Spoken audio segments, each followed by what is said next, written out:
오늘 이야기는 제가 앞에 선생님들 보니까 주로 그 자치분권을 둘러싼 좀 큰 맥락에서 이야기들을 많이 다루신 것 같아요. 근데 저는 조금 그 지방자치 안에서 어떤 사람들은 뭐 앙코 같은 자치가 지방자치 안에서 주민자치가 잘 안 되면 안고 없는 찐빵과 같다, 이런 얘기들을 많이 하거든요.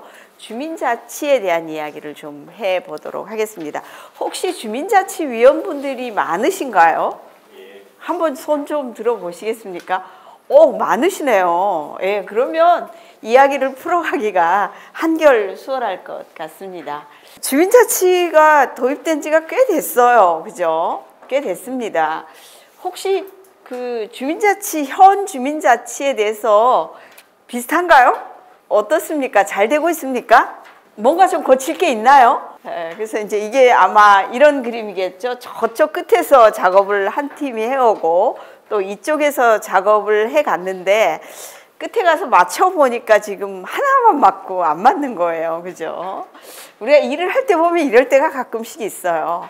근데 이제 아마 우리 주민자치를 둘러싸고 일어나는 많은 이야기들도 이렇게 50%가 안 맞는 건 아니겠지만 개선할 점이 굉장히 많다라는 얘기는 지금 계속 나오고 있거든요. 그래서 한번 이 그림을 여러분들하고 나눠보고 싶었습니다. 자, 오늘 제가 이야기할 내용은 이제 우리가 주권자 의식이 있는가라는 거, 적어도 자치를 하고 민주주의를 하려면 주권자적 의식이 굉장히 높아야지 이게 가능하거든요.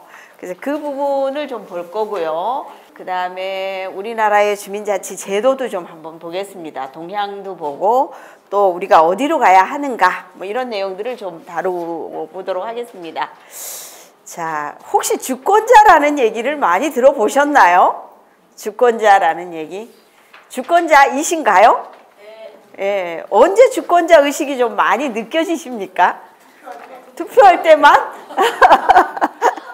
그때가 힘이 제일 센가요? 예, 아마 우리나라 사람들은 주권자로서 자기를 완전하게 인식할 때는 아마 선거 기간인 것 같아요. 투표할 때보다가도 그 정치로 출마하시는 분들이 엄청 공손하잖아요. 저희한테, 그죠? 예, 그렇습니다. 자, 한번 우리가 이제 주권자라는 얘기를 할 때 이제 이 나라의 이름, 헌법 이런 거랑도 다 연관이 되어 있거든요. 우리나라가 대한민국이라는 나라 이름을 쓰기 시작한 지는 그렇게 오래된 건 아니에요. 여러분 아시겠지만 여기 보면 거꾸로 가겠습니다. 이 대한민국이라는 말을 쓴 것은 우리 올해 아마 많이 나왔죠. TV에 우리 뭐 3.1 운동 100주년 이래가지고 이 임시정부에서 대한민국이라는 얘기를 써요. 그죠? 그 이전은 어떻습니까? 우리가 대한민국이 아니라 뭐 조선이었거나 이게 제국이었어요. 그죠? 이 제국이라는 것은 왕이나 황제가 다스리는 나라를 제국이라고 하죠. 그죠? 여기서의 주인은 누구예요? 왕이죠. 그죠? 왕의 얘기를 잘 들어야 됩니다. 왕이 아주 절대적인 권력을 가지고 나라를 통치해 갈 때 그런 나라들을 제국이라고 얘기를 합니다. 근데 정말 저도 되게 특별하게 느껴진 게 어떻게 임시정부에서 이게 이제 임시정부 진짜 나라도 아닌 어떻게 보면 뭐 망명을 해서 거기서 독립운동을 하시는 분들이 어떻게 이렇게 민국이라는 얘기를 썼을까, 이런 생각이 들더라고요. 혹시 이 얘기도 들어보셨나요? 어떻게 해서 민국을 쓰게 되었는지? 이 얘기는 아주 뭐 자세하게 흘러나오진 않더라고요. TV 같은 데 보면. 근데 이때 뭐 러시아 혁명이라든가 뭐 여러 국제 정세가 민이 주인이 되는 나라, 이런 걸 이제 지향하는 그런 어떤 무드가 있었다는 거예요. 그래서 이분들이 이 제국을 그대로 가져가지 않고 민국이라는 이름을 쓰죠. 그죠? 그래서 우리가 이 해방이 되어서 3년간 미 군정을 끝내고 우리가 48년 정부 수립을 하잖아요. 3년간 이걸 끝내고 그때 바로 이때 이 정신을 그대로 이어서 정신을 승계해서 대한민국 정부, 국호를 대한민국으로 정하게 되죠. 그러면서 헌법을 이제 만들어서 공포하게 되잖아요. 그죠? 헌법도 굉장히 재밌더라고요. 우리가 재헌절이 언제죠?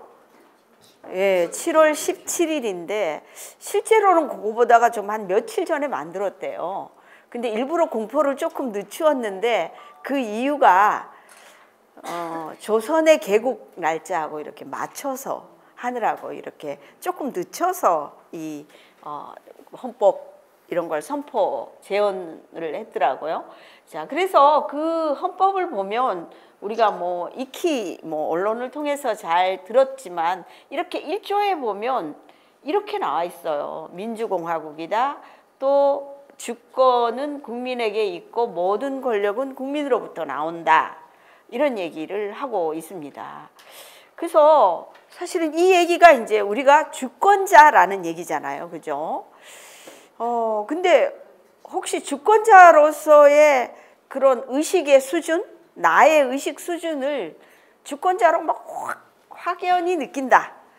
나는 아주 주권자이다. 주권자 노릇 하고 있다. 이렇게 느끼시나요? 아니면 저거는 그냥 헌법에만 있는 거고 선거 때나 한 번씩 써먹는 거고 이렇게 느끼시나요? 후자하세요? 예, 이게 많은 사람들은 이 주민자치가 되든 자치분권을 하려면 이 주권자 의식이 엄청 중요하다고 봐요.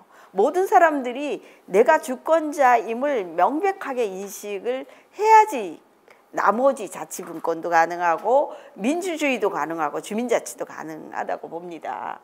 근데 우리나라 사람들이 이렇게 주권자 의식이 낮은 이유가 있겠죠. 그죠?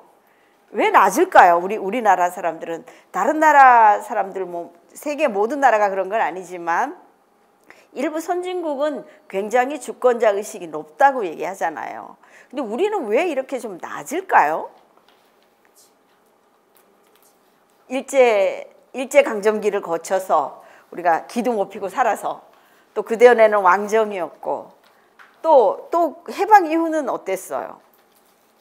여러분들이 국가와 관련된 교육을 받은 내용들은 어떤 거예요? 충성하고 반공하고 그렇죠? 납세 잘하고 근로 열심히 하고 이런 거였나요? 그죠? 그래서 이게 많은 사람들이 주권자로서의 교육을 우리나라가 열심히 하지 않은 나라에 꼽혀요. 그러다 보니까 주권자가 이렇게 헌법에 나와 있음에도 불구하고 사실은 내가 주권자임을 확연하게 인식하지 못한다. 이런 얘기들을 굉장히 많이 합니다. 이제 앞으로는 아마 이제 그런 것들을 많이 다루는 교육이 주권자 의식 교육이라든가 민주 시민 교육이라든가 이런 쪽에서 이제 그 얘기들을 많이 다루게 됩니다. 근데 우리는 주권자이기는 하지만 어때요? 원래 한 명 한 명이 다 주권자면 우리의 공통생활, 사적 생활도 물론 연관이 있지만 공통된 생활, 마을의 어떤 생활, 국가의 어떤 그 다스림 이런 거에 우리가 하나하나 한 사람 한 사람이 다 참여해야 되잖아요. 그죠? 근데 그렇게 하기가 어렵기 때문에 이렇게 위임을 해놨어요. 우리가 법 만드는 거는 누구한테 위임해놨어요? 우리 전체에 통하는 법은 그죠? 정치인들에게 우리가 뽑은 정치인들에게 위임해놨죠. 그죠? 예를 들면 국회, 또 여기 같으면 인천시 의원들, 또 부평구 의원들에게 우리와 관련된 우리를 대표해서 법을 만들어라 라고 되어 있습니다. 그 다음에 우리와 관련된 어떤 그 통치의 집행권은 누가 가지고 있어요? 우리 마을의 통치의 집행권은 집행부라고 얘기를 하는데 그게 이제 행정은 구청이거나 그죠? 시청이거나 이게 그 행정부처들 중앙부처이겠죠. 그 다음에 또 뭐 예를 들면 행정을 하는 사람들이 그런 사람만 있는 건 아니에요. 구청 외에도 여러 군데 이제 통치와 관련된 일들을 하는 사람이 있죠. 그 다음에 이제 사법권은 누가 가지고 있나요? 법률가들이 가지고 있죠. 그죠? 예, 법률가들이 가지고 있습니다. 그래서 이런 제도들을 이제 대의제도라고 하는데 우리를 대신해서 우리의 이제 어떤 다스림, 통치를 대행해 달라는 그런 주문을 한 거죠. 우리가 제도적으로. 그러면 그들이 돌아가는데 필요한 재정은 누가 충당하죠? 우리가 세금을 내죠. 그죠? 세금을 내서 그 활동에 소요되는 비용을 내는 거예요. 그죠? 그러면 여기서 주인은 누구예요, 그럼? 이제 한번 다시 생각해 보자고요. 주인은 누구죠? 우리 한 명 한 명이에요. 그죠? 그러면 공직자는요? 공직자들은 우리가 어떻게 보면 고용한 거죠. 그죠? 세금으로 고용을 해서 우리를 위해서 봉사해달라 이렇게 되는 그런 어떤 관계입니다. 자, 요 의식만 좀 확실하게 가져도 어때요? 굉장히 좀 주권자적 의식이 있습니다. 근데 이렇게 권리만 있는 건 아니에요. 그죠? 의무라는 게 반드시 따라 있습니다. 세금도 해야 되고 또 뭐를 해야 돼요? 국민의 4대 의무라는 게 있잖아요. 그죠? 군대도 가야 되고 또 일도 해야 되고 일도 안 하고 가만히 있으면서 나라 보고 나 먹여 살려달라 이건 또 안 되는 거잖아요. 그죠? 그 다음에 교육도 받아야 되고 또 동시에 그것은 교육받을 권리기도 합니다. 그래서 권리도 있지만 주권자로서 어때요? 의무도 있는 이런 것들이 이제 우리가 가진 주권자들이 가지고 있는 어떤 측면이고 이런 것들을 충분히 인식을 해야 됩니다. 자, 그러면 이게 자치분권 얘기는 뭐 앞에서 선생님들이 많이 다루셨더라고요. 그러면 이제 자치분권이라고 얘기를 할 때는 자치라는 말이 있고 분권이라는 말이 있어요. 그죠? 분권이라는 거는 뭐 어떤 걸까요? 뭐에 반대말이죠? 대치되는 말이죠? 집권에 반대되는 말이죠. 그러니까 우리나라가 자치분권을 열심히 하자고 얘기하는 거는 어때요? 집권화되어 있기 때문이죠. 그죠? 예를 들면 뭐 단체 자치로 치면 부평구청이 가지고 있는 그런 어떤 뭐 권한, 뭐 재량권 이런 거보다도 누가 더 많이 가지고 있는 거죠? 국가나 시가 더 많이 가지고 있겠죠. 특히 국가가 많이 가지고 있다고 늘 얘기를 합니다. 그래서 이 집권과 분권 얘기를 할 때는 이렇게 두 측면을 얘기를 하거든요. 하나는 지방자치라는 측면을 얘기를 해요. 지방자치, 부평구는 지방자치단체입니다. 그죠? 그 다음에 인천시도 지방자치단체입니다. 그 다음에 국가가 있는 거고요. 국가 밑에 우리가 이렇게 보통은 3층 체계라고 얘기하거든요. 국가가 위에 있고 시도가 있고 시군구가 있고 요 세 개를 요 두 개를 지방자치단체라고 하는 거죠. 요거를 뭐 중앙국가라고 얘기를 하는 거고요. 근데 지금 지방자치는 어떤 맥락으로 진행이 되고 있습니까? 국가가 권한을 세금을 뭐를 많이 좀 내려놓고 지방에게 이양해라라는 거가 주된 메시지잖아요. 그죠? 앞에 선생님들이 그런 얘기 많이 하셨죠? 그죠? 근데 주민자치는 어떤 거냐 하면 일단 주민자치위원회 혹은 여기 지금 제가 보다 보니까 주민자치회가 원래 시범사업이 시작이 되는 것 같아요. 그럼 그냥 주민자치위원회로 하겠습니다. 주민자치위원회는 어디에 설치되어 있죠? 읍면동에 설치되어 있습니다. 그죠? 그래서 시골 가면 읍도 있고 면도 있고 부평구 같은 데는 동만 있는 거죠. 도시니까. 그죠? 그래서 여기 보면 이 밑에 이제 설치되어 있습니다. 그래서 주민자치는 어떻게 돼 있어요? 여기 읍면동에서 주민들이 자치하도록 되어 있습니다. 이것은 지방자치단체일까요? 아닐까요? 아니에요. 이거는 소위 지방자치단체가 설치한 사무소죠. 그래서 동사무소라는 말이 그래서 나오는 겁니다. 그죠? 그래서 여기 단체장들은 어때요? 우리가 다 뽑잖아요. 선거로. 근데 여기에 장은 어때요? 우리가 여기 구청장이 임명하도록 되어 있죠. 그래서 이렇게 되어 있습니다. 그래서 주민자치는 읍면동에서 주민들과 사이에서 일어나는 어떤 자치의 문제이고, 지방자치는 국가, 시도, 시군구 간에 일어나는 그런 어떤 권한, 분권의 문제다라는 거를 알 수 있습니다. 자, 그러면 여기서는 분권하려면 메시지가 분명해요. 어떻게 해야 돼요? 권한 달라, 권한 달라, 내려라, 이렇게 얘기를 하면 돼요. 그죠? 근데 여기는 누구랑 뭐를 달라고 해야지 나누고 자치가 될까요? 뭐 분권된 게 있어야 자치를 하는 거죠. 권한이 있어야 자치를 하는 거니까. 여기는 누구랑의 관계에서 자치를 주장해야 되나요? 여기는? 문제는 지방자치단체가 아니라 관이에요. 그죠? 관과 민 사이의 분권의 문제예요. 그러니까 관끼리의 분권의 문제가 아니라 여기에서는 중요한 지점이 바로 관과 민이 권한을 좀 나누어 가져야 되는 거예요. 그래서 이 지방자치하고 주민자치는 조금 달라요, 맥락이. 그죠? 이렇게 되어 있습니다. 그래서 이 자치분권을 얘기할 때는 계속 이 두 축을 가지고 얘기를 해요. 지방자치라는 축, 그 다음에 주민자치라는 축입니다. 지방자치는 이제 계속 지금 여러 상황으로 보아서 지방자치를 안 하면, 지방자치를 지금보다 더 높은 수준으로 하지 않으면 안 된다는 거에 대부분 공감이 된 것 같아요. 그죠? 지방 소멸의 문제라든가 뭐 이런 여러 가지 문제들 앞에서 이제 뭐 많은 선생님들이 설명을 하셨을 것 같아요.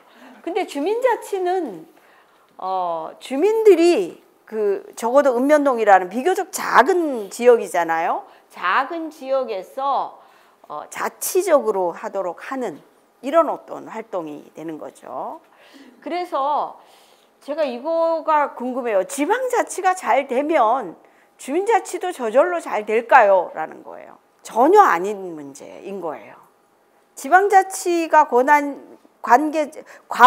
관끼리 권한이 많이 내려온다고 해서 그게 민과의 분권이라든가 민과의 뭐 어떤 관계라든가 이런 게 완전히 담보되는 거는 아니에요. 그죠?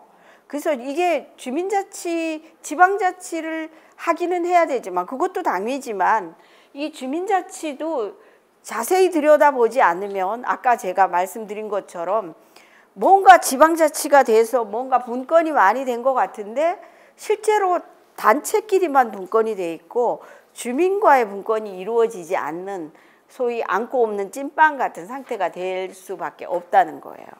그렇죠? 그래서 여러분들이 주민자치위원분들 많으시니까 지방자치에 대한 얘기도, 지방자치에 대한 의식도 굉장히 좀 많이 갖고 높이 갖고 그것도 주장해야 되지만 주민자치라는 측면에서 이것도 좀 들여다보셔야지 된다는 거예요. 자, 그러면 우리나라의 주민자치 제도는 지금 약간 좀 시범사업 뭐 이런 것들이 있어가지고 약간 복잡해요. 지금 제가 인터넷을 통해서 미리 부평구를 보고 왔는데 대부분은 아직 어때요? 우리는 주민자치센터 및 주민자치위원회 제도로 돌아가고 있어요. 우리가, 그죠? 돌아가고 있고 이런 제도들이 뭐 쭉 이어져 오다가 이 제도가 문제가 많다 그래가지고 2013년 뭐 이런 무렵부터 행자부가 주민자치회라는 주민자치위원회에 뭐 업버전된 거, 더 좋은 버전, 더 주민자치의 철학에 가까운 그런 제도를 만들어서 현재 시범 사업을 하고 있어요. 이게 2019년인데 이런 제도도 있고 이런 제도도 있고 이런 거죠. 국가가 주도하는 것만 해도. 근데 이제 최근에 이 시도별로 자체적으로 주민자치 제도를 개혁한 시도가 있습니다. 예를 들면 서울은 서울형 주민자치를 지금 전체 도입을 하고 있고요. 또 충남은 충남에 적합한 주민자치 제도를 현재 도 차원에서, 시도 차원에서 실시를 하고 있습니다. 또 이런 것과 별개로 시군에서도 굉장히 좀 의식 있는 시군, 또 이런 데 관심 있는 시군들은 시군별로 자체적으로 뭐 주민자치회 제도를 개혁하고 있거든요. 예를 들면 뭐 충남 당진 같은 데는 당진형 주민자치라는 이름을 붙였어요. 고향도 고향형 주민자치라는 이름을 붙여서 그 지역의 실정에 맞게 주민자치 제도들을 만들어가고 시범 사업하고 이렇게 진행 중입니다. 그래서 우리나라의 주민자치 제도는 결국은 지금 주민자치회라는 이름으로 통합은 되어 갈 것 같아요. 행자부가 시범사업이라든가 이런 걸 통해서 궁극은 다 가져가려고 하거든요. 근데 이제 어쨌든 그럼에도 불구하고 다양한 모습으로 지금 현재 진행되고 있는 건 사실이에요. 근데 이거는 여러분들도 잘 아시겠지만 이게 조례에서 규정하게 돼 있잖아요. 시군구 조례에서. 이게 시도라든가 뭐 국가의 법에 의해서 세부적인 그 운영의 원칙이라든가 이런 걸 정하는 게 아니라 부평 같으면 부평구 의회에서 만든 조례에 의해서 만들어지게 되어 있어서 굉장히 지역화되어 있는 편이에요. 그 해당 지역의 사정을 충분히 감안해서 조례들을 만들어서 운영하는 이런 특징을 가지고 있습니다. 그래서 이 주민자치위원회 제도는요, 제가 약간 좀 이런 말도 썼는데 원래 김대중 정부 때 만들어졌어요. 여기 보면 정부가 그때 IMF 때였거든요. 그래서 정부도 조금 구조조정을 하자, 공무원 수도 좀 줄이고 뭐 어떻게 좀 해보자 이런 게 있어서 읍면동 폐지를 하고 읍면동 사무소를 없애고, 쉽게 얘기하면 그죠? 거기에 공무원 계신 거를 이제 다 철수를 하고 거기에다 그걸 주민자치센터화하고 그 다음에 주민자치센터를 중심으로 운영을 해갈 주민들의 자치기구를 만들자라고 만든 게 주민자치위원회예요. 그래서 이렇게 만들어서 이렇게 내놨더니 공무원분들의 반발이 심했어요. 그래서 그대로 존치하고 일부 공간만 주민자치센터로 쓰고, 그죠? 주민자치위원회도 생겼지만 원래 공무원분들이 할 일의 상당 부분을 이렇게 흡수를 주민자치위원회가 하도록 되어 있었는데 그것도 안 되고, 그러니까 끼껏해서 한 게 이제 무슨 뭐 6대 기능이라고 그러지만 실제로는 기능 하나밖에 없는 거잖아요. 프로그램 심의 기능만 가지고 있는 거죠. 이게 조금 약간 쩔름발이처럼 돼버린 거예요. 이거를 역사적으로 너무나 잘 알고 있죠, 이 사람들이. 우리 모두 뭐 이거 연구하시는 분들은 다 알죠. 자, 그런 게 이제 주민자치위원회 제도였습니다. 근데 이거는 뭐 어디나 똑같지만 이렇게 기능화되어 있죠. 이렇게 뭐 6대 기능을 해라, 뭐 이런 거 해라, 이런 거 해라, 이런 거 해라. 그래도 이게 뭐 예산이 지원되는 것도 아니고, 그죠? 예산이 지원되는 우리 돈 털어서 해야 되고, 뭐 굉장히 좀 주민자치가 활성화될 뭐 여지도 없어요. 일부에서는 또 뭘 하려 그러면 동장님들이 사고 칠까봐 엄청 또 반대를 해요. 하지 말라고. 이거 잘못하면 큰일 난다. 그래서 이게 뭘 하지도 못하고 이런 게 이제 우리의 현실이었던 것 같아요.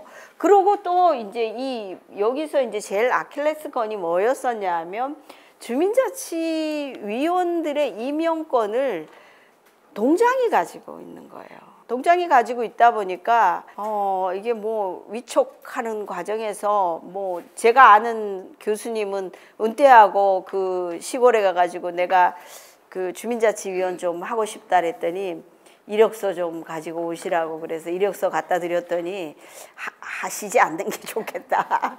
그러니까 이게 사람들을 끌어들이지 못하는 거죠. 그 뭐 이렇게 좀 더 높은 수준이거나 뭐 이래야지 이게 좀 좋은 그 지역에 봉사할 사람들을 좀 끌어들여서 일을 할 수가 있는데 이런 체계가 되면서 잘 안 됐던 것 같아요.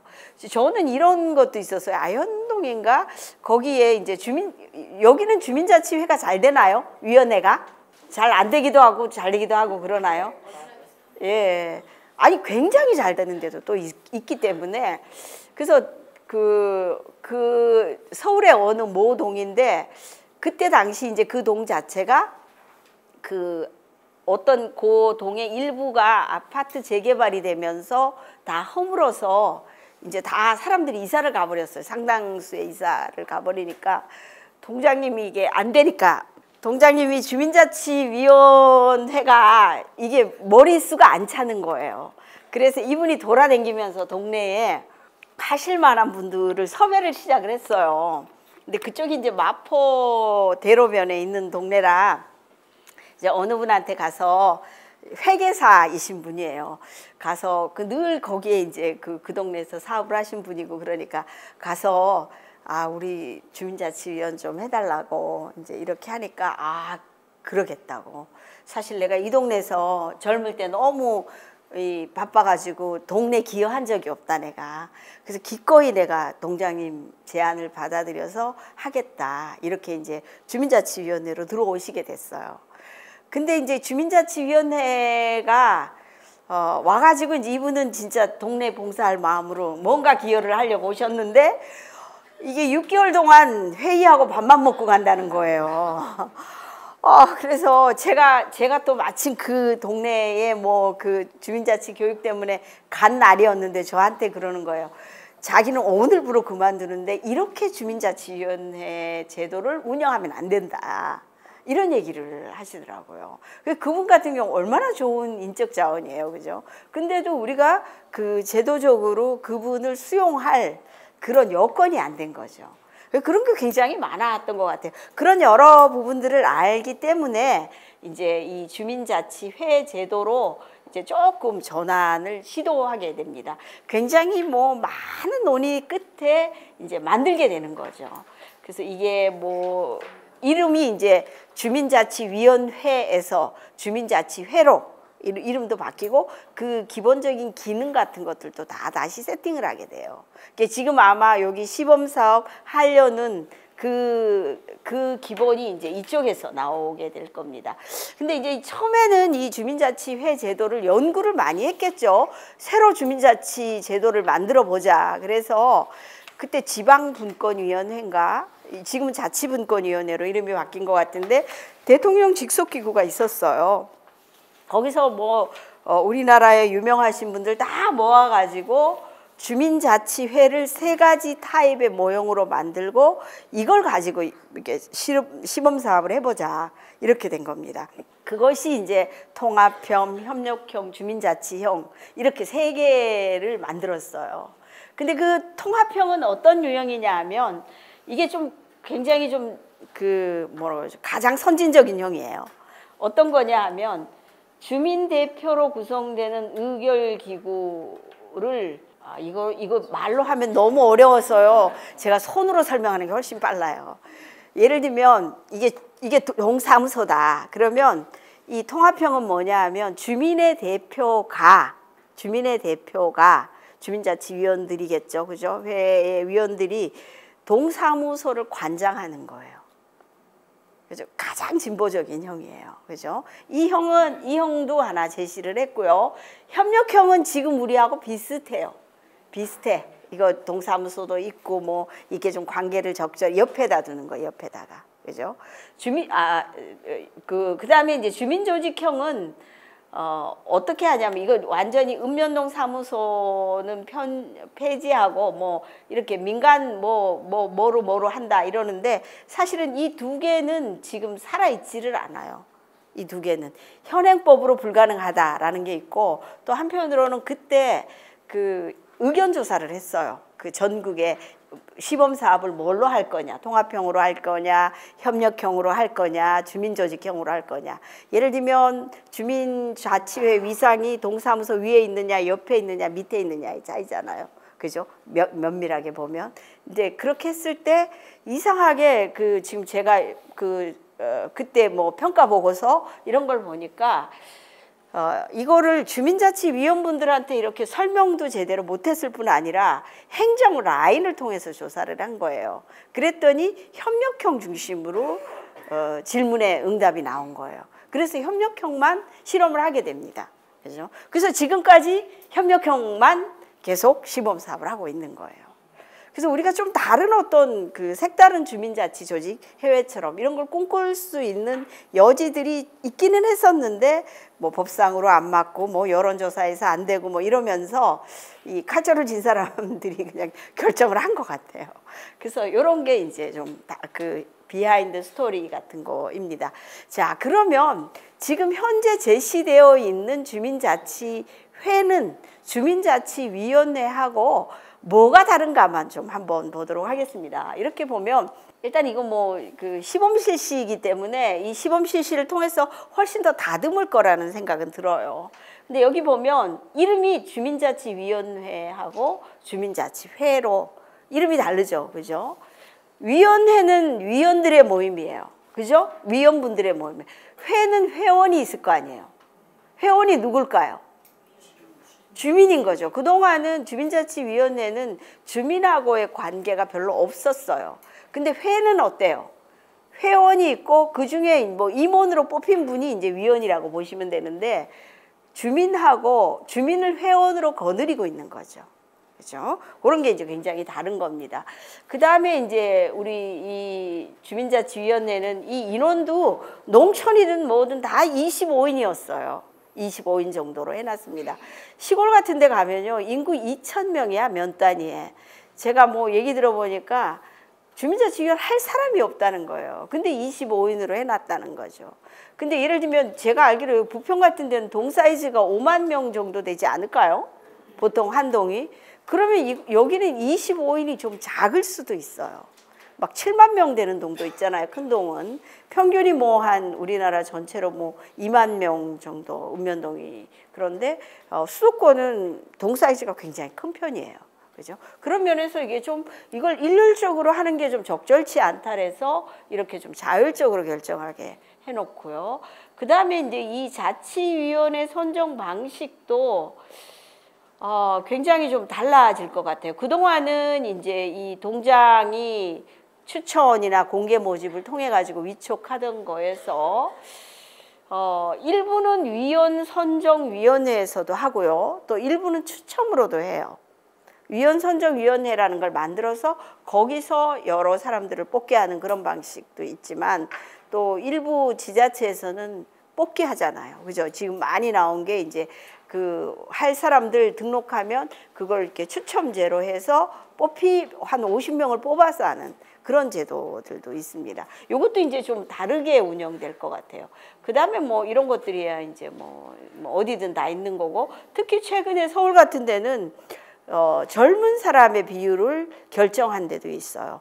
45세 이하를 뭐 10%로 한다거나 이렇게 하는 경우들도 있습니다. 그 다음에 이제 권한이 과거에는 자치회관 운영 심의권 정도였는데 지금은 보면 협의 업무, 수탁 업무, 주민자치 업무 뭐 이렇게 좀 나누어져 있습니다. 요거는 제가 조금 이따가 기능 부분은 조금 더 설명을 할게요.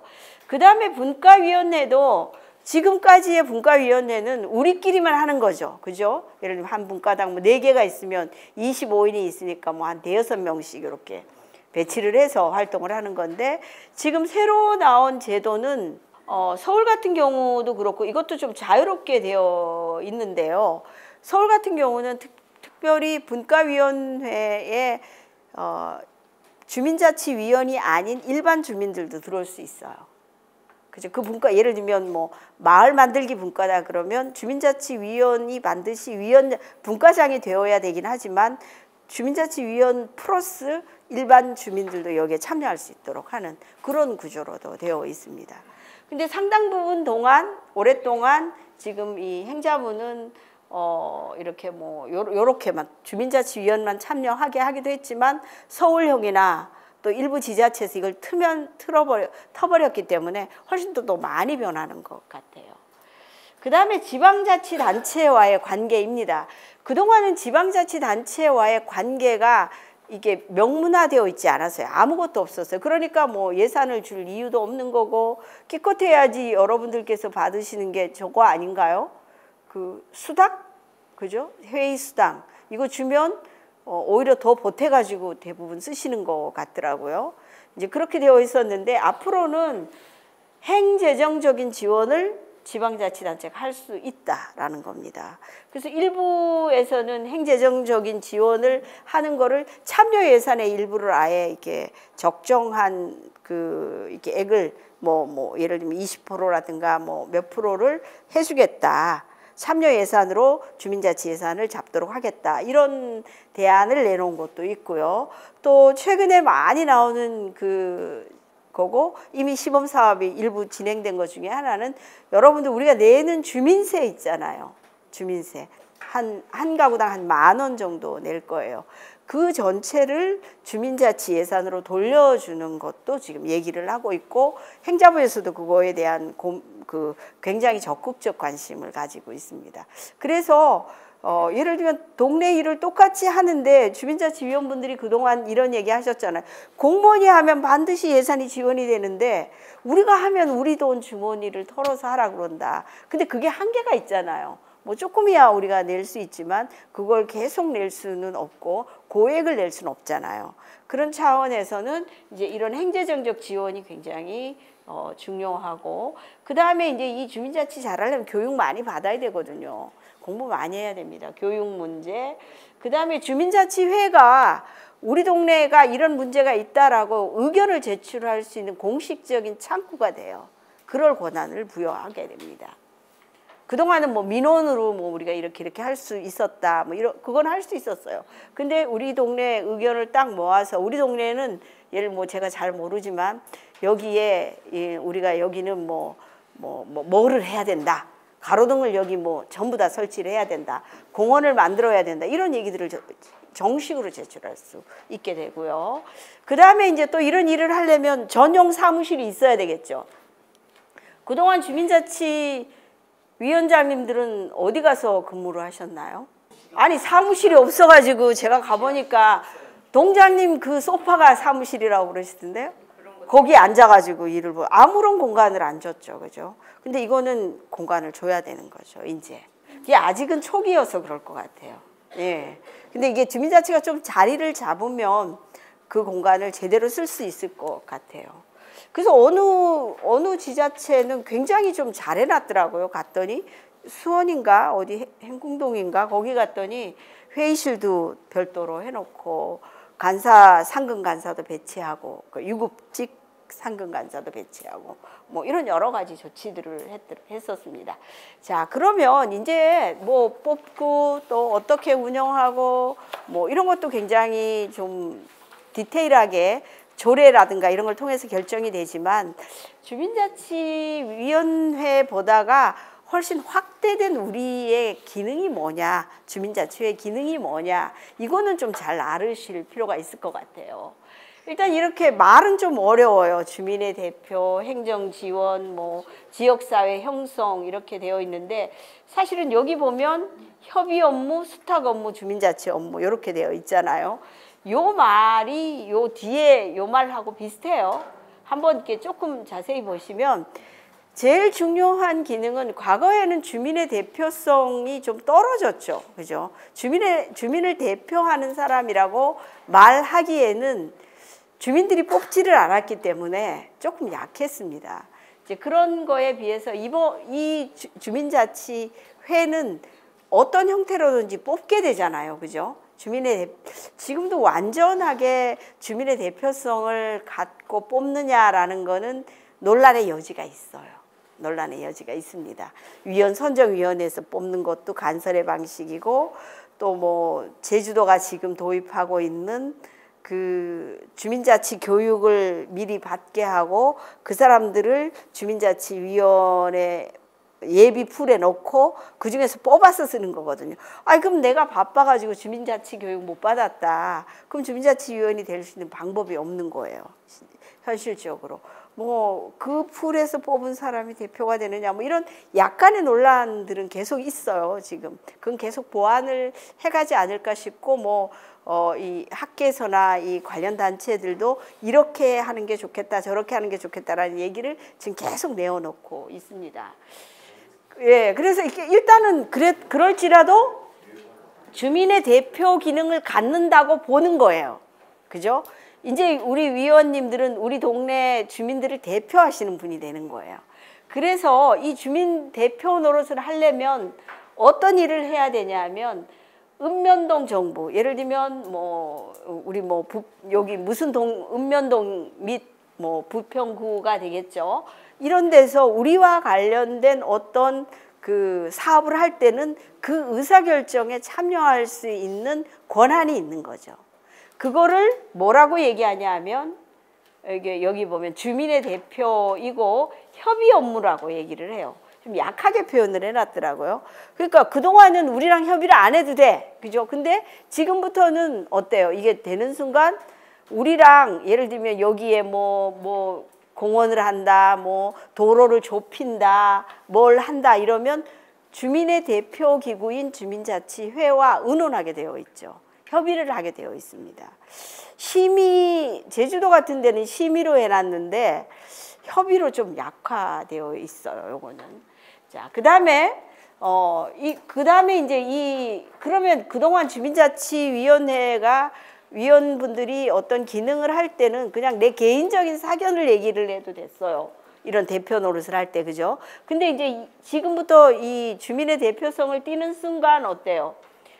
내 얘기를 하면 안 돼. 그죠? 우리 주민들의 얘기를 해야 되죠. 그죠?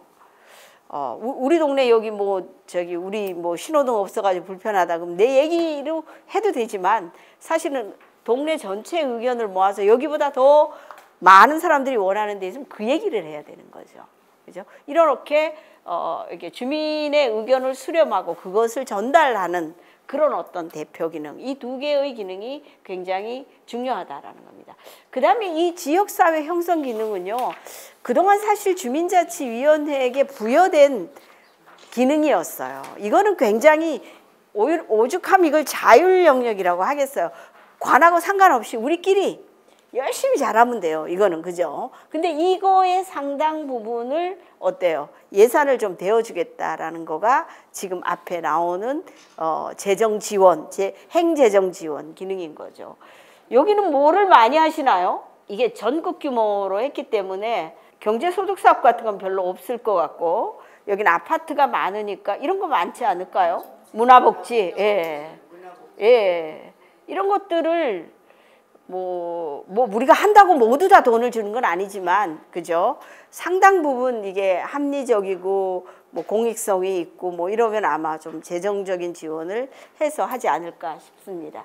자, 그 다음에 행정 지원은 아까 수탁 업무라는 게 있었어요. 그죠? 수탁 업무.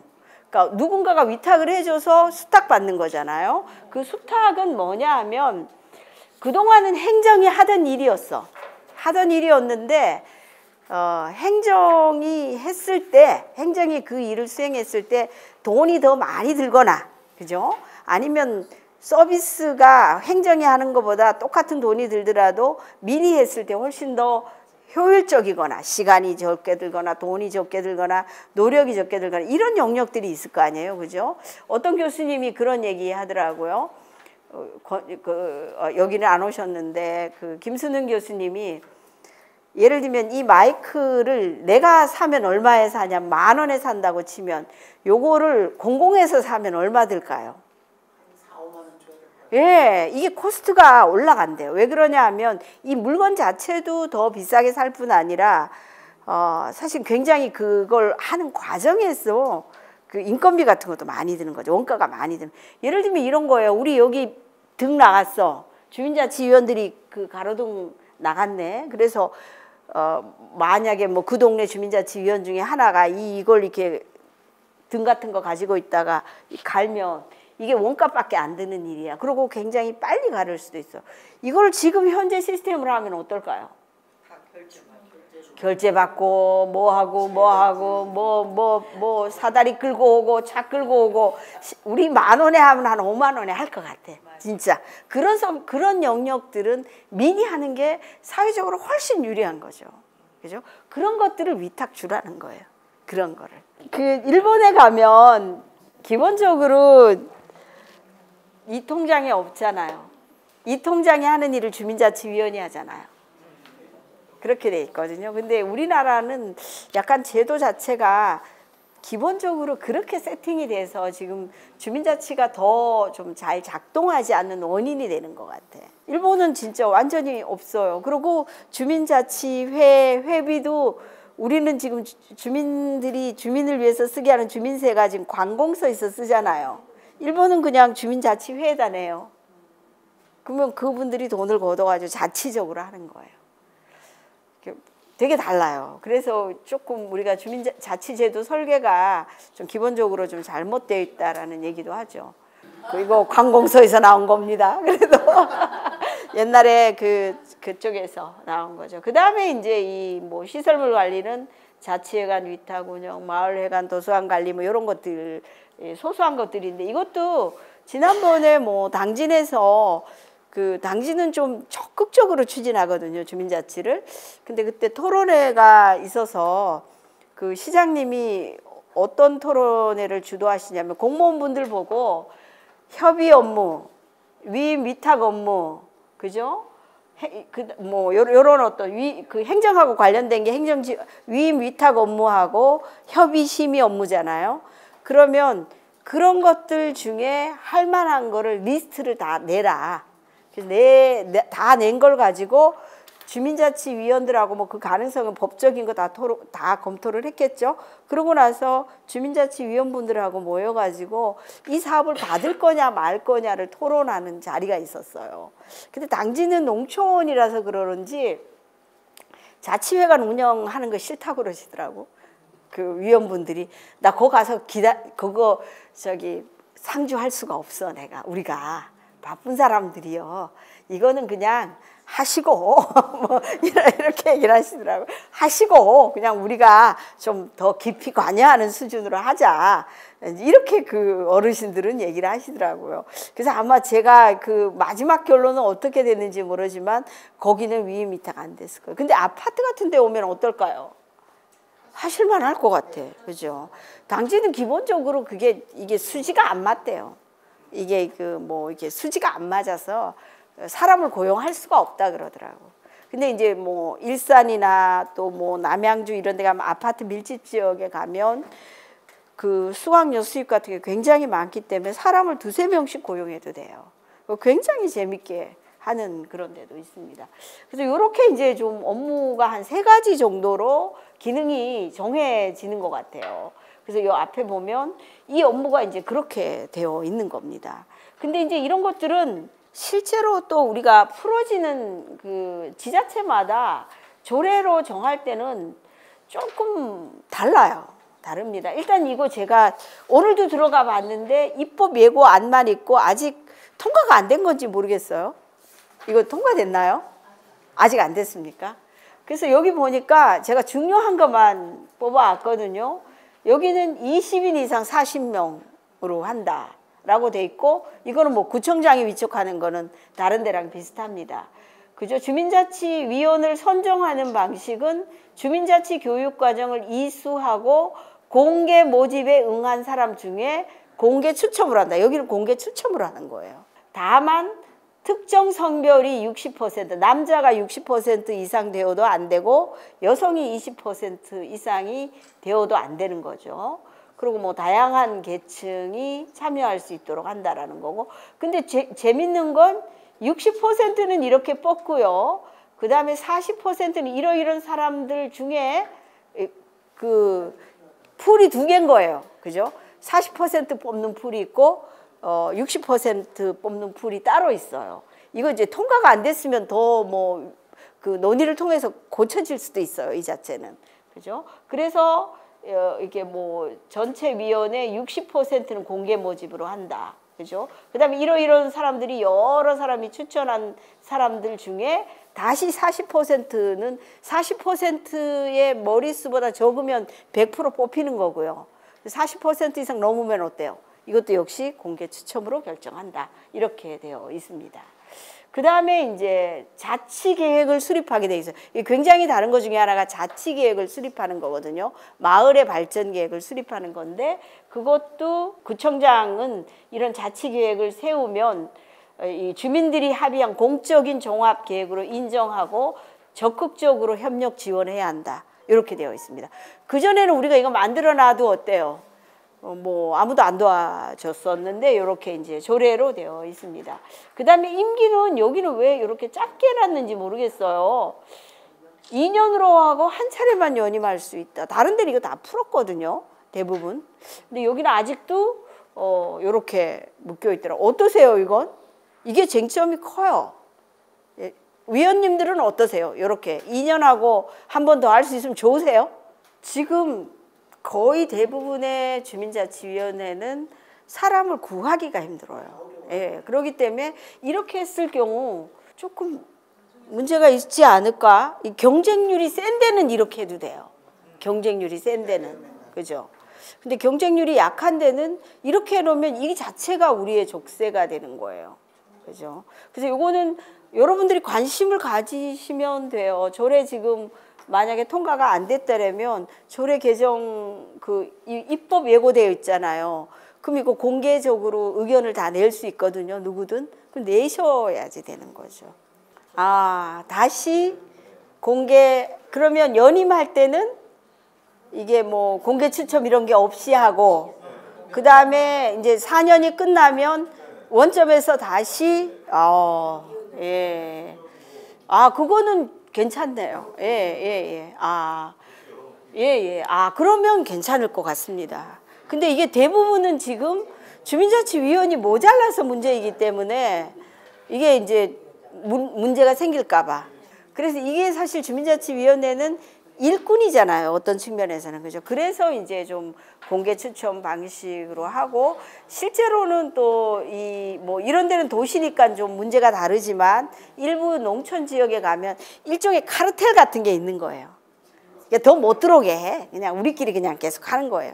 그런 경우도 있고. 그래서 조금 그 지금 말씀 주신 것처럼 다양한 계층들이 다양하게 들어와서 동네 일을 할 수 있게 하자. 이게 가장 근본적인 취지입니다.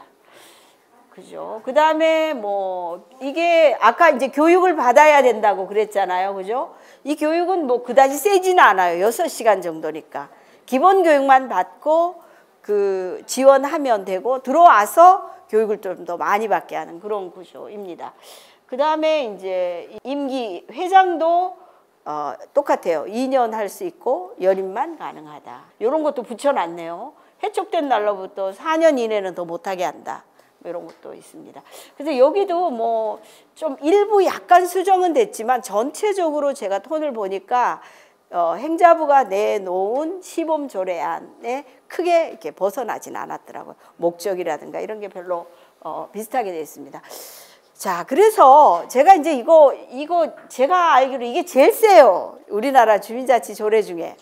여기는 주민자치위원회예요, 아직 제주도가. 근데 여기 보면 협의하고 심의가 굉장히 다른 건 아시죠? 협의는 어때요? 우리 선생님하고. 예, 뭐 실타래도 제가 하면 돼. 협의가 안 되면 뭐 어쩔 수. 근데 제가 심의를 받아야 되면 어때요? 이분이 도장을 찍어줘야 이제 내가 뭘 할 수가 있는 겁니다. 근데 이 주민자치위원회가 이런 거를 심의하겠다고 조례에다 넣어놓은 거예요. 다음 각 호의 사항에 대해서 심의하고, 심의해가지고 하라 그랬는데 안 하면 어때요? 이행을 요구할 수 있다. 제가 주민자치 조례 보다가 여기 정말 세다라고 생각한 겁니다. 주민의 이해 조정, 이거는 뭐 보통 있는 거니까. 각종 개발 계획의 의견 청취, 뭐 교통시설, 뭐 이런 것들을, 이건 여기는 주민자치회도 아니에요. 근데 이렇게 아주 놓았더라고요. 여러분들도 혹시 권한을 많이 갖고 싶으면 심의로 단어를 살짝 바꾸실래요? 아마 심의하면 일 안 될 수도 있습니다. 어쨌든 이런 것도 있고요. 그 다음에 제가 이 조례는 굉장히 좀 독특해서 소개를 드리는 거예요. 이게 담양은 어딘지는 알죠?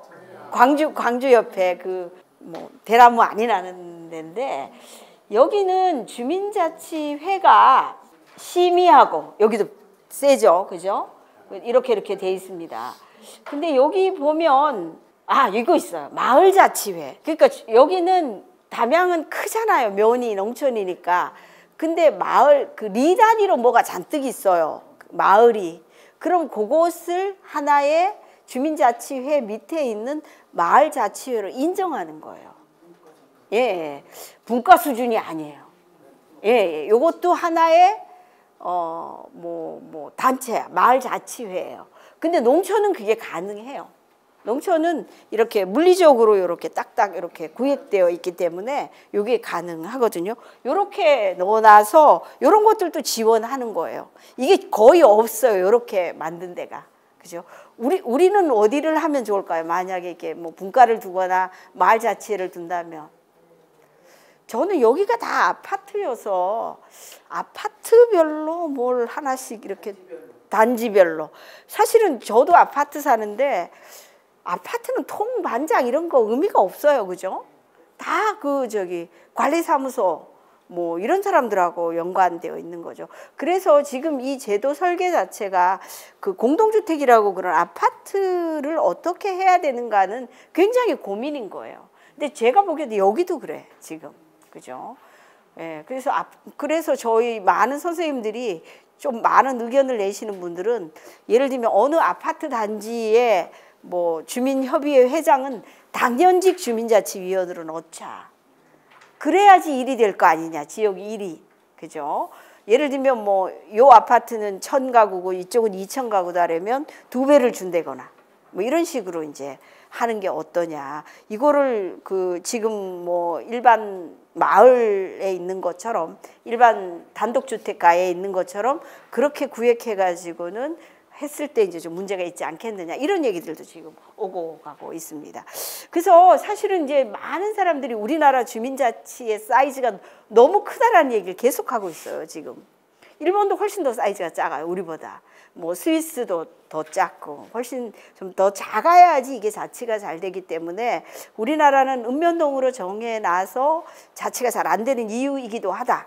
그래서 이렇게 하부에 마을자치회 같은 걸 좀 인정하는 거는 어떠냐 뭐 이런 얘기들도 이제 많이 하고 있습니다. 자, 그러면 이제 거의 이제 좀 뒷부분이 되는데요. 한번 과제가 뭔가 주민자치가 좀 과제가 뭔가 뭐 제가 이제 나름대로 쓴 건데 저는 한 이 4가지 정도로 주민자치의 과제를 보고 있습니다. 첫 번째는 뭐냐 하면 주민자치에 대한 인지도가 굉장히 낮아요. 그죠?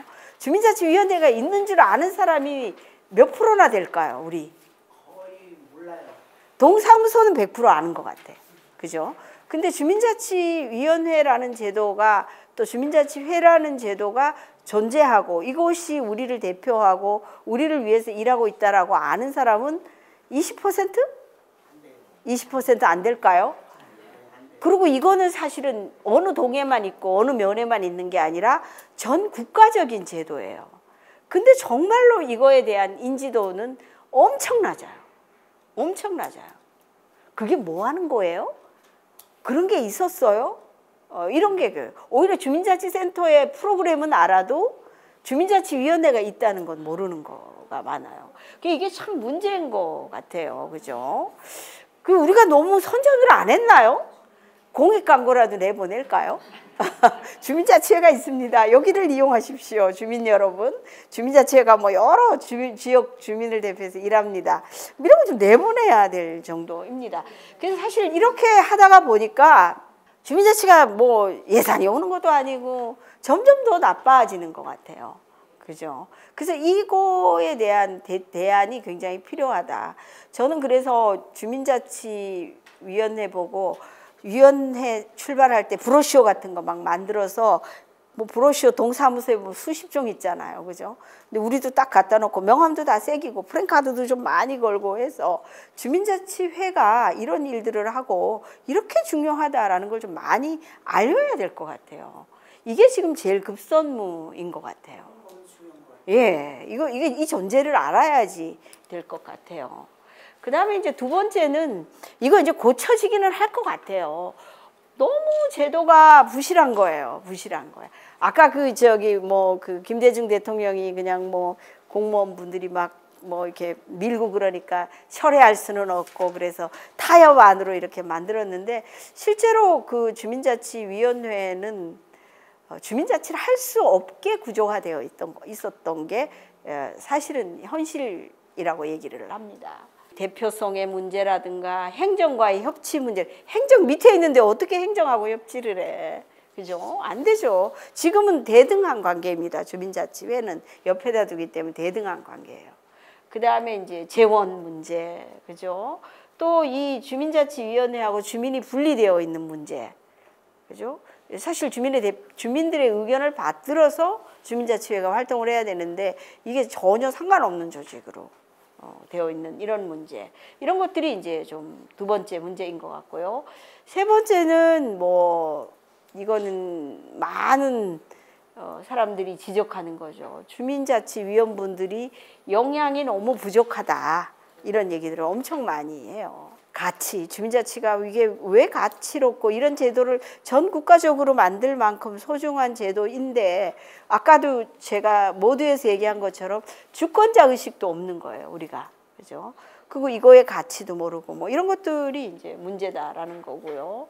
그다음에 이런 주민의 의견을 수렴하고 지역 문제를 찾아내고 해결하고 이게 우리 힘으로 안 되면 다른 어떤 기관들과 끌어들여 가지고 해결하는 이런 게 이제 진짜 주민자치인데 이런 역량도 부족하고 또 많은 분들이 얘기해요. 이런 공적인 일을 하려면 사물을 잘 봐야 돼. 그죠? 뭐 계획서도 내고 평가서도 내고 막 이래야 되는데 그거에 젬병인 거야. 다 어르신들이야. 근데 사실은 지금 굉장히 좋아졌어요. 그죠? 옛날에 우리 어르신, 진짜 우리 어머니 뻘 지금 80 넘으신 그런 분들하고 지금 은퇴하시고 활동하시는 분들하고는 굉장히 많은 차이가 있는 것 같아요. 근데 그래서 주민자치도 저는 그런 면에서는 좀 잘 될 것 같아요. 이 역량 부족하다고 엄청 구박받아요, 지금. 그리고 우리 역량을 빨리 키워야 돼요. 예. 전반적으로 부족해요. 그 다음에 이제 또 하나는 이게 참 정권마다 이 대단한 조직들을 많이 만들어 놔가지고 사실은 주민자치회 시범사업 컨설팅을 제가 충남에서 몇 년간 이거 시범사업 컨설팅을 했는데 그때 제일 어려운 게 무슨 일을 하려고 하면 다 다른 이런 어떤 소위 직능단체라고 부르는 단체하고 다 연결이 되어 있는 거예요, 이 일이. 그죠? 예를 들면 여기서는 제가 컨설팅 했던 동네는 방범 같은 게 문제가 돼요. 차도 너무 늦게 다니고 뭐 이래가지고 그거 하려고 그랬더니 방범 조직이 또 탄탄하게 있더라고요. 그럼 할 게 별로 없어. 그리고 주민자치위원들을 뽑으려고 그러면 어때요? 다 이런 데랑 연결되어 있어요. 그래서 이게 플러스로 작용할 수도 있고 마이너스로 작용할 수도 있어요. 상당 부분은 마이너스로 작용해요. 갈등으로 다가오는 데도 있고 또 어떤 경우는 굉장히 협력이 돼서 시너지를 내는 경우도 있고 그래서 굉장히 다르더라고요. 어떤 지역에 가면 주민자치위원분들의 대부분이 단체장들이에요. 그래가지고 예를 들면 김장 담자 그럼 새마을이 딱 맡아. 그죠? 뭐죠 이거 복날 닭 삶아가지고 어르신들 대접하자. 그러면 또 어디서 또 딱 그 단체가 맞는 거예요. 그래서 그런 거를 다 배분함으로써 주민자치위원회가 잘 돌아가는 데도 있어요. 근데 어떤 데는 왜 우리가 하려고 그러는 걸 예를 들면 돈을 1,000만 원을 받아서 사업비를 주민자치 사업으로 뭘 마을에 해야 되겠어. 근데 이거 하려고 그러면 이거는 옛날에 새마을이 했고 이건 누가 했고 할 일이 없는 거예요. 물론 이제 더 좋은 사업을 장기간 고민을 하면 좋은 사업이 나오긴 하겠지만 실제로는 이제 다른 단체가 이미 하고 있는 사업에 손을 대는 경우가 많은 거예요. 그런 경우는 이제 문제가 생기더라고요. 그 다음에 또 밑에 있습니다. 아까도 얘기 나왔잖아요. 도시는 이거 좀 덜한 것 같은데요. 도시는 이 통장님들 저도 제가 아파트 살지만 이사 오니까 그거 주소 확인하러 오신 거 외에는 한 번도 못 봤거든요. 어떠세요 여기는? 이 통장님들의 역할이 많은가요? 별로 없는 것 같아요 도시는. 근데 농촌 같은 경우는요 이 이장님의 역할이 막강해요. 심지어는 제가 듣기로 그 동네 예를 들면 도로 고쳐야 된다 그러면 그 돈을 이장님이 집행해야 된대. 그죠? 그 돈을. 그래서 어떨 때는 몇 억짜리도 이장님 권한 하에서 이게 사업이 진행이 된다는 거예요. 그리고 예를 들면 국가에서 나온다 그러면 이거 배분도 해야 돼. 그죠? 그래서 굉장히 좀 달라요, 이거는.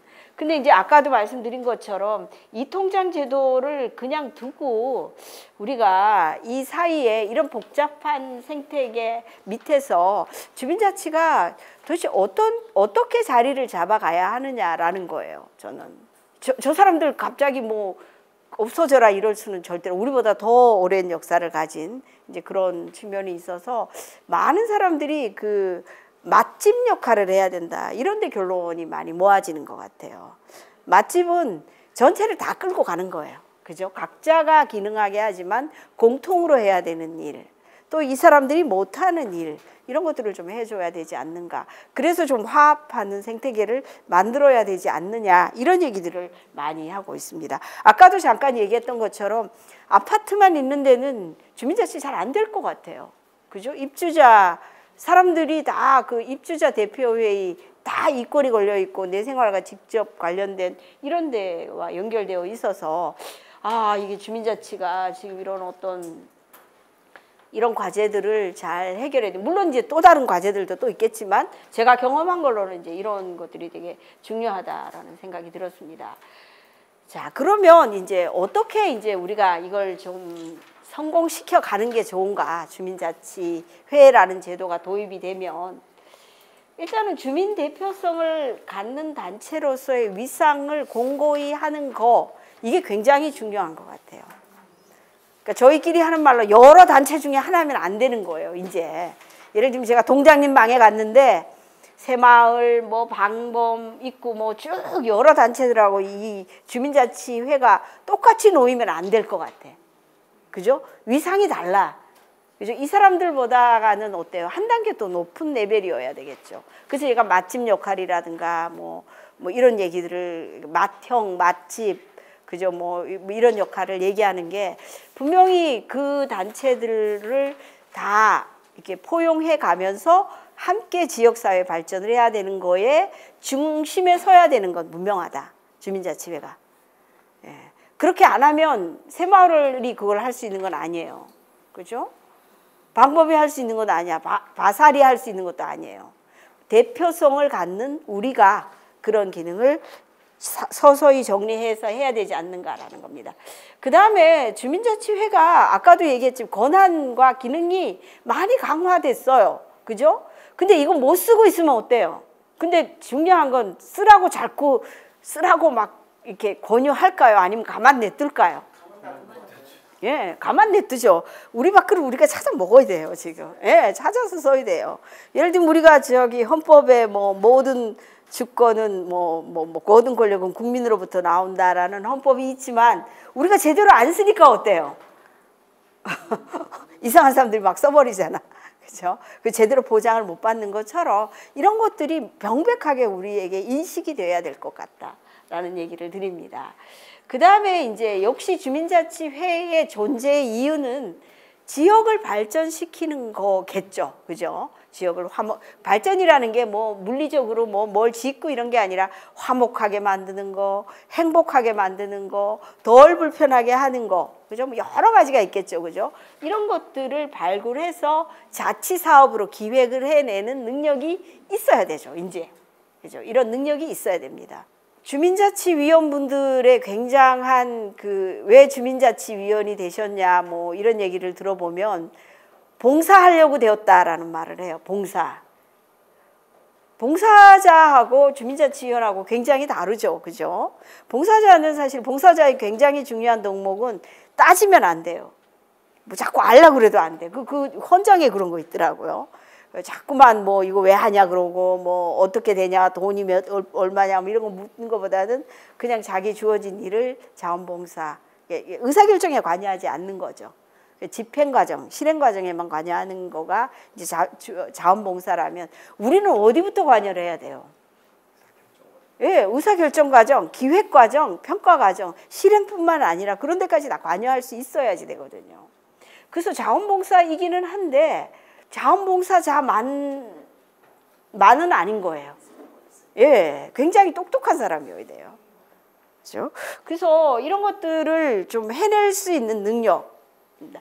제가 주민자치 시범사업 할 때 그 초창기여가지고 거의 1억 정도씩 그 시범사업비로 내려갔거든요. 주민자치회마다. 근데 그 1억을 예를 들면 좀 늦게 내려왔어요. 돈도. 그래서 보통 뭐 이런 관공서 회계는 11월까지 다 집행을 해야 돼. 그죠? 근데 돈이 한 6월 막 이때 내려왔어요. 인건비 안 쓰고 1억을 쓰려면 어느 정도의 사업 기획력이 있어야 돼요. 엄청난 기획력이 있어야지 그 돈을 쓸 수가 있는 거예요. 예를 들면 주민세 여러분들에게 다 드려요. 예를 들면 뭐 걷어가지고 제가 모르지만 뭐 예를 들면 한 2억 준다. 동사무소 주민자치회 뭐 이거 가지고 이제 여러분들이 기획을 해서 돈을 써라. 마을을 위해서. 엄청나게 머리 많이 쓰셔야 돼요. 예. 그런 것들은 또 어때요? 잘 써야 돼요. 또 인건비를 쓸 수가 없어요. 실비로만 다 쓰게 돼 있어서. 그래서 이거 굉장히 중요하다라는 겁니다. 그래서 이 부분에서 자꾸만 그 관하고 어때요? 비교가 되는 거예요. 관하고 여기에서 많이 비교가 되고 이걸 못하니까 누구한테 해달라 그래요? 자꾸 담당 공무원한테 해달라 그래. 그래서 담당 공무원분들이 엄청 힘들다고 얘기하시잖아요. 그죠? 그 다음에 이제 아까도 나왔지만 주민자치회 인지도를 제고하는 거는 굉장히 중요한 일이다라는 거. 그리고 사실은 지역의 문제가 이거 기획하는 거는 과제들은 천지예요. 우리가 들여다보면요. 동네에 왜 과제가 없겠어요? 마을 과제가. 그죠? 뭐 지난번에 안산에 보니까 거기는 커피 무슨 다 이렇게 갈아엎어 가지고 그 새로 집을 다 짓고 그러니까 아파트만 잔뜩 있고 차 한 잔 마실 공간도 없다는 거예요, 사람들이. 그래서 일본으로 요구하는 게 커피집, 민간 커피집이라도 좀 유치하자는 얘기도 나와요. 오직하면 아무것도 없으니까. 그 동사무소 보고 노인회관 짓는다니까 노인회관 그 아래층을 그 동네 커피숍으로 만들어 달라는 요구가 일본이에요. 그죠? 왜 그런 게 없겠어요. 그죠? 그 다음에 애기 엄마들 저기 뭐 애들 데리고 어디 갈 데도 없다. 뭐 이런 것들은 되게 중요한 지역사회 요구잖아요. 우리가 뭐 축제만 하고 불쌍한 사람만 돕는 게 그 주민자치는 아니잖아요. 그죠? 그 다음에 뭐 이런 부분이 있고요. 그 다음에 이 주민자치회가 이제 들어가잖아요. 그러면 그동안 주민자치위원회는 그래도 아는 사람들끼리 했어. 그죠? 지역에서 열심히 봉사하시는 분들 중심으로 이렇게 했는데 50명이 모였어요. 공개 추첨으로. 어떨 것 같아요, 회장님? 회장님이라 그러잖아. 어떨 것 같아요? 엄청 힘들어. 엄청 의견도 안 모아지고 젊은 사람 있죠. 뭐 많이 배운 사람 있죠. 이상한 사람 있죠. 이게 전혀 안 되는 거예요. 참 어렵다 그러시더라고요. 그래서 지난번에 성동구의 어느 동에 주민자치회 시범사업 하시는 회장님이 오셔가지고 1년 지났는데 반이 떨어져 나갔대.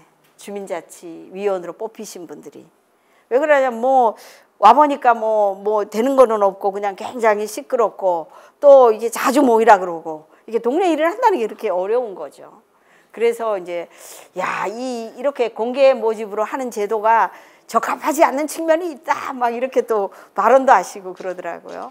그래서 어쨌든 이제 한번 설계된 제도니까 한번 해봐야 되는데 그래서 굉장히 좋은 리더십을 좋은 리더십, 시간 좀 많은 분, 헌신성 높은 분이 주민자치회 회장이 되시지 않으면 저는 못 끌고 갈 것 같아. 예. 그래서 뭐 예를 들면 내가 굉장히 바쁜 셀러맨이다. 그럼 그냥 분과에서 뭘 해야 돼. 그죠? 저 같은 사람은 맨날 뭐 바쁘다고 회의 안 가고 그럴 거 아니야. 근데 이거 회의를 처음부터 끝까지 챙기고 그럴 만한 은퇴자라든가 여유가 있고 또 그런 만한 리더십이 가지신 분들을 잘 뽑으셔야 될 것 같아. 회원 그 내에서 호선하게 돼 있잖아요. 그죠? 그런 거 되게 중요한 것 같고요. 그 다음에 이게 원팀 정신 엄청 중요해요. 약간 좀 무식한 방법이지만 밀어주고 해줘야 돼. 이거를 막 처음부터 목소리를 내기 시작하니까 저기 지금도 어느 주민자치회 회장님 그만뒀어요. 회원들이 너무 그냥 막 거칠게 하니까 나 이거 못하겠다 그래가지고 사표 냈어요. 그래서 다시 뽑는데요. 그 회장님은 50명이 다시. 그래서 그 과정에서 아마 그분들도 좀 반성을 하시는 것 같아. 근데 뭐 다 아마추어끼리 하는 거야. 어떻게 보면 아마추어끼리 하는데 그 아마추어 분이 그래도 회장을 맡아주셨으면 그분을 좀 지지하고 밀어주고 그 팔로우십이라고 그러잖아요. 펠로우십이라고도 얘기하잖아. 그런 것도 좀 있어야 돼요. 근데 그런 게 되게 없더라고. 그죠? 이게 참 어려워요. 그렇다고 계속 술을 사줄 수도 없고. 주민자치 회장님들이 제일 잘하는 게 계속 뭐 사주시잖아. 뭐 심지어는 저한테도 그런 얘기 하시나. 일단 술값은 내가 다 될 테니까 허먹하게 좀 만들어 달라. 근데 허먹하게 만들 방법이 별로 없어요. 실제로. 그 굉장히 좀 뭐라 그러지, 우리 한 명 한 명이 그 뽑힌 회장님에게 나름대로 합리적 충성도 하고 합리적 조언도 하고 지지해주고 이런 게 굉장히 중요한 것 같아요. 그러니까 그 지역에서 뭐 이렇게 나름대로 활동하고 시간 좀 있고 뭐 이런 분들 뽑는데 그분들 상처를 너무 많이 받는 거예요. 보니까 막 와서 막 들이대지, 뭐 조금만 뭐 어떻게 해도 막 눈이 여러 개지. 그러니까 굉장히 힘들다. 그 회장님이 그러시더라고요. 살이 쏙 빠졌다 내가. 내가 이거 2번 하려면 나는 연임은 절대로 안 한다. 정부에 돈은 내려와 있고 임무는 수행해야 되겠고 이거 도저히 못하겠다 이런 얘기들 굉장히 많이 하시더라고요. 그러니까 그 조직에서 계속 같이 활동했던 사람이면 좀 나을 것 같은데 다 생짜들 아니에요. 모여가지고 하니까 이게 참 어렵다. 굉장히 어렵다 그러더라고요. 그 다음에 이제 주민자치위원분들이 공부를 참 많이 하셔야 돼요. 이거 안 하면 주민자치 성공 못 할 것 같아요. 저는. 왜 그러냐면 위원분들도 굉장히 위원분들이 정말 사실은 주민자치의 핵심 브레인들이잖아요. 그죠? 주민들이 아무리 뭐 있다 치더라도 그분들은 조금 참여해주고 혜택을 누리는 사람들이 우리가 해놓은 일에, 그죠? 근데 적어도 주민자치 위원분들은 정말로 주민자치에 대한 뭐 깊은 이해, 그 다음에 일을 처리하는 능력 이런 것도 굉장히 있어야 될 것 같아요. 그래서 공부를 사실 우리끼리도 하지만 그 계속 저희가 얘기하는 거는 지자체 같은 데서 계속 공부를 시켜줘야 된다. 이거는 개인이 돈 내고 하는 거는 좀 어렵다. 시간 내고 뭐 이런 거는 우리가 하지만 이거는 거기서 해줘야 된다라는 거고. 그 다음에 이제 사실 주민자치회가 좀 사이즈가 커지기 때문에 분과위원회 구성을 잘 하고 분과위원회 운영에 대부분의 성패가 달려 있어요. 지금 보면 주민자치 뭐 시범 뭐 잘 된다 그래가지고 우리 막 가보면 회장님이나 위원장님이 2~3명의 열심 지지하는 위원들 데리고 다 성과를 내고 있어. 그죠? 그런데 사실은 회장님이 직접 하시려는 생각하지 말고 분과위원회 하나하나를 다 튼튼하게 만들고 일을 하게 만들어줘야 된다. 이게 아주 진리예요. 혼자 그분이 혼자 하시는 거는 늘 한계가 있어요. 한계가 있죠. 뭐 한두 건은 어떻게 끌고 가는데 이게 안 되는 거죠. 그런 측면에서 이제 그런 리더십 같은 게 되게 필요하다라는 생각이 들었습니다.